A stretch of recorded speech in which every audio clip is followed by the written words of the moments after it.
పూర్వం రుద్రకోట అనే రాజ్యం ఉండేది. ఆ రాజ్యాన్ని మేఘనాథుడు అనే రాజు పరిపాలించేవాడు. రుద్రకోట రాజ్యం శాంతి, సంపద, సమృద్ధిగా ఉన్న ఒక మహారాజ్యం.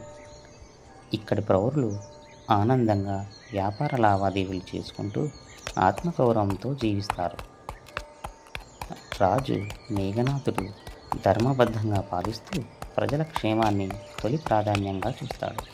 మేఘనాథుడు తన రాజ్యంలో పేదల స్థితిగతులు స్వయంగా తెలుసుకోవాలనుకుంటాడు.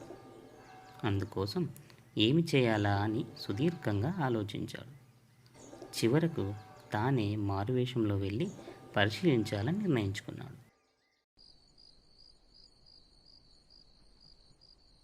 అనుకున్న ప్రకారం మేఘనాథుడు ఒకరోజు రాత్రివేళ మారువేషంలో ఒకరింటికి వచ్చి, అయ్యా, ఎవరైనా ఉన్నారా? ఎవరయ్యా మీరు? ఏం కావాలి? నేను ఒక బాటసారిని. నేను చాలా దూరం వెళ్ళాలి.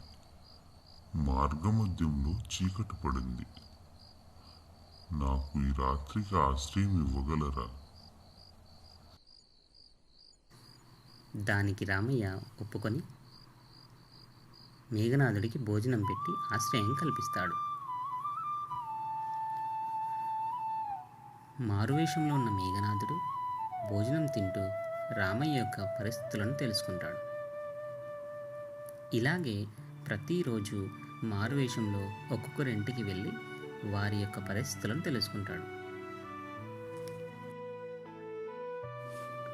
అలా తెలుసుకొని మరుసటి రోజు రహస్యంగా వారికి కొంత డబ్బు పంపించేవాడు.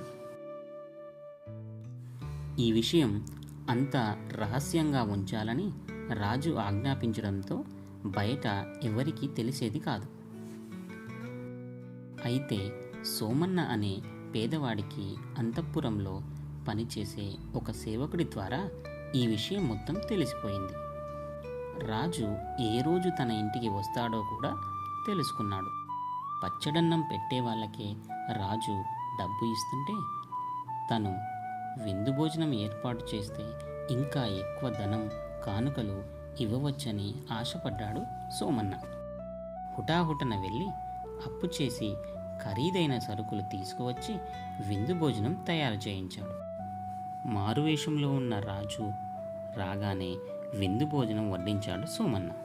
ఆ పదార్థాలు చూసి ఆశ్చర్యపోయిన రాజు సోమన్న పైకి కనిపించేంత పేదవాడు కాదని, రహస్యంగా చాలా ధనం దాచిపెట్టుకున్నాడని భావించాడు. మరుసటి రోజు సోమన్నకు ధనం పంపకపోగా తన కోశాధారికి చెప్పి సోమన్నకు ఎక్కువ పన్ను విధించాడు మేఘనాథుడు. దీంతో సోమన్న లబోదిబోమన్నాడు. దీన్ని బట్టి ఈ కథ యొక్క నీతి: అర్హతకు మించి ఆశించడమే అత్యాశ. ఆశ అర్హత నెరగదు, అర్హత ఆశకు అందదు.